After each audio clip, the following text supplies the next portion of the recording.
नमस्ते नमस्कार, आप सभी का स्वागत है आपके अपने चैनल एग्जाम फ्यूल में। आज का हमारा टॉपिक है साधारण ब्याज, जो कि आप सभी जानते हैं क्या होता है ब्याज।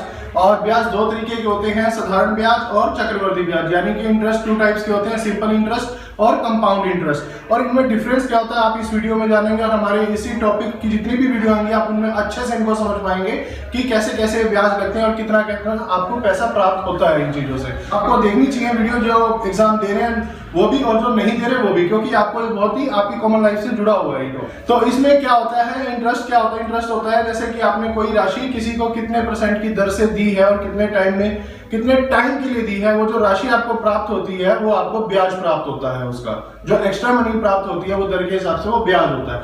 अब इसमें रेट क्या होता है, टाइम क्या होता है, राशि जो आपने दी है वो, अब मैं आपको बता देता हूँ कैसे होता है। जैसे आप बैंक में आपने 100 रुपए जमा किए, ठीक है। अब बैंक कहता है हमारा जो सालाना जो रेट ऑफ इंटरेस्ट है, यानी कि जो दर है 5% है, तो उसके हिसाब से आपको 5 रुपए मिलेंगे एक साल के 100 रुपए के ऊपर। तो मतलब आपको जो ब्याज प्राप्त हुई वो 5 रुपए हुई, और आपका जो मिश्रधन होता है वो मूलधन जमा में जो आपको प्राप्त ब्याज होता है वो आपका मिश्रधन होता है, यानी कि वो अमाउंट होता है। प्रिंसिपल प्लस में इंटरेस्ट जो आपको अमाउंट प्राप्त होती है वो आपका मिश्रधन होता है, यानी कि अमाउंट होता है। तो इसका फॉर्मूला क्या होता है ब्याज निकालने का, मैं आपको बता दूं। इसको हम डिनोट करते हैं आई से, interest P into R into T upon में 100। और यहाँ पर जो P है वो है प्रिंसिपल। प्रिंसिपल बोले तो जो आपकी जो एक राशि आपने जो दी होती है, जो आपकी एक राशि आपने अपने फ्रेंड को दी, और जो रेट होता है वो आपका होता है दर। रेट यहाँ आर जो है यहाँ पर वो आपकी है दर, P है आपका यहाँ मूलधन, और टाइम आपका यहाँ पर होगा आपने कितने समय के लिए दी है, और आई यहां पर आपका होगा ब्याज। आई ही हमारा यहां पर सिंपल इंटरेस्ट होता है, इसे आप ऐसा ही भी डिनोट कर सकते हैं या आई भी लिख सकते हैं। इंटरेस्ट निकालने का फॉर्मूला होता है। और जो कंपाउंड इंटरेस्ट क्या होता है मैं आपको बता दूं। कंपाउंड इंटरेस्ट का हम टॉपिक अलग से करेंगे, लेकिन बात हो रही है तो मैं एक बार आपको छोटा सा बता भी देता हूं कि क्या होता है। कंपाउंड इंटरेस्ट होता है, सपोज आपने किसी को 1000 रुपए दिए और आपने उसको 10% के हिसाब से दिए सालाना, जो आपका रेट ऑफ इंटरेस्ट है वो 10% था, तो आपको जो राशि होगी सिंपल इंटरेस्ट जो आपको प्राप्त होगा वो 100 रुपए होगा, ठीक है। लेकिन जो राशि प्राप्त होगी वो 1100 होगी। अगर बात करें सिंपल इंटरेस्ट की, तो नेक्स्ट ईयर भी जो आपका जो रेट ऑफ इंटरेस्ट लगेगा वो आपके 1000 रुपए के ऊपर लगेगा। लेकिन अगर बात करें चक्रवर्ती के लिए, तो यानी कि कंपाउंड इंटरेस्ट के लिए, वो जो आपका रेट ऑफ इंटरेस्ट लगेगा वो आपके 1100 रुपए के ऊपर लगेगा। बस यही फर्क होता है सिंपल इंटरेस्ट और कंपाउंड इंटरेस्ट में। कंपाउंड इंटरेस्ट में जो आपका फर्स्ट ईयर का जो आपका प्रिंसिपल अमाउंट प्लस इंटरेस्ट, यानी कि जो आपका अमाउंट होगा वो आपका नेक्स्ट ईयर के लिए कंपाउंड इंटरेस्ट के प्रिंसिपल हो जाएगा, ठीक है। और यही अगर सिंपल इंटरेस्ट और सिंपल इंटरेस्ट में एज इट इज चलता रहेगा, वो प्रिंसिपल आपका 1000 ही रहेगा, लेकिन हर साल उसमें बढ़ता जाएगा। कंपाउंड इंटरेस्ट में प्रिंसिपल चेंज होता रहेगा। तो यही और चक्रवर्ती और साधारण ब्याज में यही डिफरेंस होता है। अब हम इसमें कुछ टाइप्स करेंगे और कुछ क्वेश्चंस करेंगे, जिससे आपको बहुत इजीली हो जाएगा समझना है टॉपिक, और आसानी से आप क्वेश्चन सॉल्व कर लोगे विद शॉर्ट ट्रिक्स। क्वेश्चन देखते हैं। क्वेश्चन जो हमारा है एसएससी सीजीएल 2000 में आया था। आप कहेंगे कि इतना पुराना क्वेश्चन क्यों करवा रहे हैं, देखो जो आ चुके हैं वो तो दोबारा आएंगे नहीं, और ये भी नहीं आएगा क्वेश्चन, लेकिन इससे मिलता जुलता जरूर क्वेश्चन आ सकता है, इसलिए ये क्वेश्चन आपको करवाया जा रहा है। क्वेश्चन क्या है, what sum of money must be given at simple interest for 6 months. Question ध्यान से पढ़ेंगे, दोबारा पढ़ेंगे कि what sum of money must be given at simple interest for 6 months at 4% annum। Time दे दिया हमें 6 मंथ्स और रेट ऑफ इंटरेस्ट 4% दे दिया पर एनम। टाइम हमारे पास 6 मंथ्स में और रेट ऑफ इंटरेस्ट हमारा पर एनम है, यानी कि ईयरली है ये। In order to earn ₹150 interest, वो कह रहा है कि वो कितनी राशि होगी कि वो 4% वार्षिक ब्याज की दर से 6 महीने के लिए दे तो उसे ब्याज 150 रुपए प्राप्त हो। यानी कि हमें क्या फाइंड आउट करना है, पी निकालना है हमें। अब यहाँ पर हमारे पास रेट ऑफ इंटरेस्ट कैसे दिया हुआ है, हमें एनम में दिया हुआ, 4% वो है पर एनम, और टाइम हमारे पास जो गिवन है वो दिया हुआ 6 मंथ्स, ठीक है। यानी कि हम इसे ईयर में कन्वर्ट कर ले, एक साल में कितने महीने होते हैं 12, तो 6/12 यानी कि 1/2 ईयर हमारे पास टाइम आ गया। अब और इंटरेस्ट भी दिया उसने कि उसे 150 रुपए ब्याज प्राप्त हो, यानी कि जो अर्न करे वो 150 रुपए करे, हम मनी दे। उसने हमसे प्रिंसिपल पूछा है कि कितना रुपए दे कि उसे 6 महीने में 150 रुपए ब्याज प्राप्त हो 4% वार्षिक दर से। तो आई भी हमारा गिवन है। अब फॉर्मूला हम जानते हैं, आई क्या होता है, P into R into T divide by 100। I की वैल्यू पुट कर दी 150, P निकालना है हमें, आर 4 है, टाइम हमारा 1/2 यानी कि 2 इंटू में 100, तो हम इसको इस तरफ ले लेंगे 150 गुना में 200 बटा में 4 इज इक्वल टू पी। यह आपका आ जाएगा पी आपका आ गया 7500 रुपए। तो आप इस क्वेश्चन तो सिंपल था, लेकिन इसको करवाने का पर्पस मेरा क्या था कि आपको यहाँ कंफ्यूजन जो रहती है ना वो पर एनम में रहती है। ध्यान रखिएगा, rate of interest per annum में क्वेश्चन आप ध्यान से पढ़ना। कई बोलते हैं सीधा टाइम 6 पुट करते हैं और आंसर निकालें, फिर आंसर मैच नहीं गया, वो गलत होगा। तो आपको पहले उसे ईयर में कन्वर्ट करना होगा।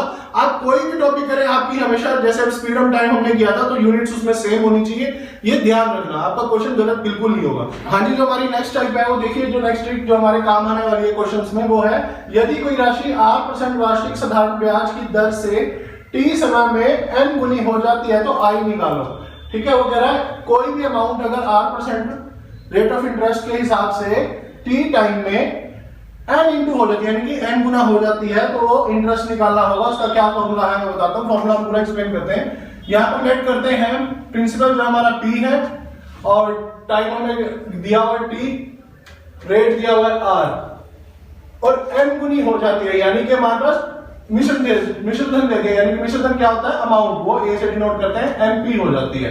तो इंटरेस्ट का क्या फॉर्मूला होता है a माइनस में p, यानी कि मिश्रधन माइनस मूलधन अमाउंट माइनस प्रिंसिपल। तो mp माइनस में p कॉमन ले लेंगे हम इसमें, n माइनस में 1 हमारा क्या आ गया इंटरेस्ट। अब सिंपल फॉर्मूला क्या होता है इंटरेस्ट का, I equal to p into r into t divide by 100। तो I का फॉर्मूला क्या है, यहाँ वैल्यू क्या है p into n minus 1 is equal to p into r into में t अपॉन में 100। अब इसमें p से p कैंसिल आउट हो जाएगा, तो n minus 1 is equal to r into t upon में 100। इससे आपका सिंपल इंटरेस्ट आ जाएगा। इंटरेस्ट आ जाएगा तो आप उसके बाद r t गिवन होगा, i आ जाएगा तो हम p निकाल लेंगे, प्रिंसिपल भी हमारा इससे निकल जाएगा। तो इसी टाइप से वो दूसरी तरीके से और क्या कहेगा कि एक यदि कोई राशि 8% वार्षिक मतलब सेम ब्याज की दर से t1 टाइम में n गुना हो जाती है और t2 टाइम में n2 हो जाती है, तो उसमें क्या होगा आपका सेम इक्वल होगा ब्याज, वो आपका ब्याज होगा n1 माइनस 1 अपॉन में t is equal to n2 minus में 1 अपॉन में t, t1 t2 जो टाइम गिवन होगा।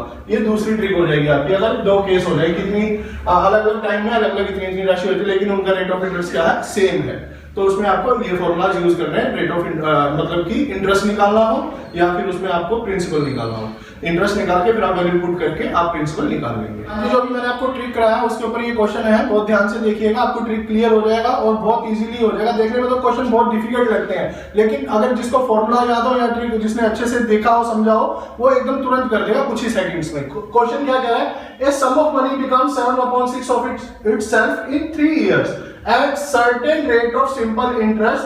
The rate of interest of per annum is, मतलब r हमें निकालना है, टाइम हमें गिवन है और यहाँ पर क्या गिवन है, ये 7/6 of itself यानी कि 7/6 गुना अपनी खुद की राशि हो जाती है 3 सालों में। तो फॉर्मूला क्या था मैं बताता हूँ, n माइनस में 1 is equal to r into t divide by 100।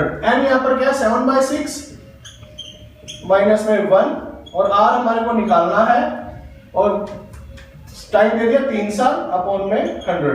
तो इसका एलसीएम ले लेंगे हम 6, 7 माइनस में 6 is equal to 3r upon में 100 और 1/6 is equal to 3r upon में 100। तो 100 अपॉन में 6 into 3 is equal to r।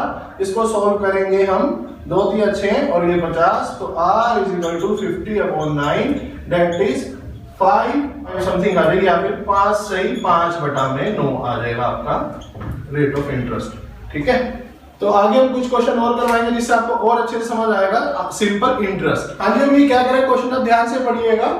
The difference between the simple interest received from two different sources on ₹1,500 for 3 years is ₹13.50. The difference between their rate of interest is find, मतलब निकालना है हमें।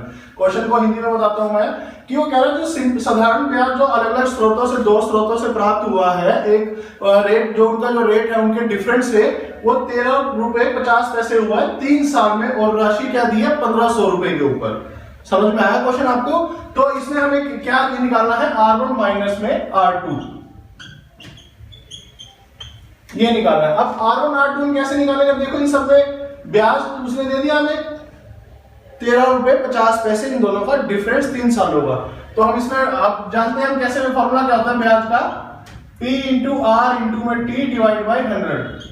अब हमें यहाँ पर इनका डिफरेंस दिया हुआ है R1 R2 पे जो रेट ऑफ इंटरेस्ट जो अलग अलग थे उसके हिसाब से ब्याज हमें 13.50 प्राप्त हुआ है 3 साल में 1500 रुपए के ऊपर। तो हम लिख देते हैं ब्याज मतलब कि दोनों का डिफरेंस R1 माइनस R2 का 13.50। और P हमारा क्या, तो फर्स्ट केस में हमारा हो गया 1500 हो गया P, और R1 हमें निकालना है और T हमारा 3 साल ही है, अपॉन में 100 मैंने सिंपल वैल्यूज पुट की हैं इसमें, माइनस में 1500 दोबारा ये है लेकिन रेट ऑफ इंटरेस्ट अलग है, इनटू में 3 डिवाइड बाय 100। अब इसको सॉल्व कर लेते हैं हम। 4500 R1 अपॉन में 100 माइनस 4500 R2 अपॉन 100।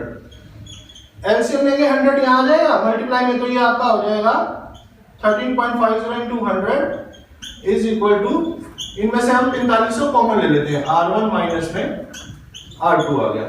अब यहां पर क्या होगा, ये बन जाएगा हमारा 1350। जब 100 से मल्टीप्लाई करेंगे हम इसे तो इसकी 2 जीरो नीचे जाएंगे, इससे कट जाएगा तो 1350 रुपए बन जाएगा, इज इक्वल टू 4500 इंटू में R1 माइनस में R2। अब R1 माइनस में R2 किस पे इक्वल आ जाएगा, 1350 डिवाइड बाय 4500। तो एक जीरो से एक जीरो कट गई, 5 से काट दो इसे, 5 में 45, 5 में 10, 5 7 35 और 3 पे फिर कट जाएगा 30, 9 फिर 3 पे कट गया 10। तो ये आपका आ जाएगा R1 माइनस में R2 का जो डिफरेंस है 0.3% है। ये आपका आंसर है। समझ में आ गया? क्वेश्चन एक बार फिर बता देता हूं। उसने हमें बोला था कि एक 1500 का अमाउंट जो अलग अलग दो व्यक्तियों को दिया हुआ है, रेट ऑफ इंटरेस्ट उसका अलग अलग है, लेकिन जो उन दोनों से 3 साल में जो प्राप्त हुआ है ब्याज वो 13.50 इंटरेस्ट उसका प्राप्त हुआ है, उनका डिफरेंस। ठीक है, तो उसने पूछा कि दोनों के रेट ऑफ इंटरेस्ट में क्या फर्क है जिसको अलग अलग इतनी राशि प्राप्त हुई है 13.50। तो बस सीधा वैल्यू हमने पुट कर दी। आई का फॉर्मूला जानते हैं, तो आई जो हमारे पास है वो डिफरेंस है दोनों के रेट का, R1 माइनस R2 का। तो डायरेक्ट हम इसमें वैल्यूज पुट करके ना निकाल देंगे R1 माइनस में R2। ठीक है, तो कुछ बेसिक से क्वेश्चन जिससे आपको की साधारण ब्याज का कांसेप्ट क्लियर हो सके। लेकिन जो अगली वीडियो में डालूंगा इसके ऊपर वो एडवांस लेवल का मैथ होगा, यानी कि जो आपके एग्जाम्स में पूछे जाने के तरीके होते हैं क्वेश्चन के, उस तरीके के क्वेश्चन डालूंगा। तो वीडियो भी वो जरूर देखिएगा। अगर वो वीडियो देख ली, उस टाइप के क्वेश्चन आपको समझ में आ गए, तो आपको कोई और वीडियो या कुछ और पढ़ने की जरूरत नहीं रहेगी। आप उन्हीं में सब चीजें आपको प्राप्त हो जाएंगी। और नेक्स्ट वीडियो में आपको 10 से 15 क्वेश्चन अलग अलग टाइप से करवाए जाएंगे, जिसमें आपकी सिंपल इंटरेस्ट की सारी टाइप्स आ जाएंगी। तो वीडियो अगर पसंद आई तो लाइक, शेयर एंड सब्सक्राइब और दूसरों के साथ शेयर करें और हमारे साथ बने रहें। Thank you so much.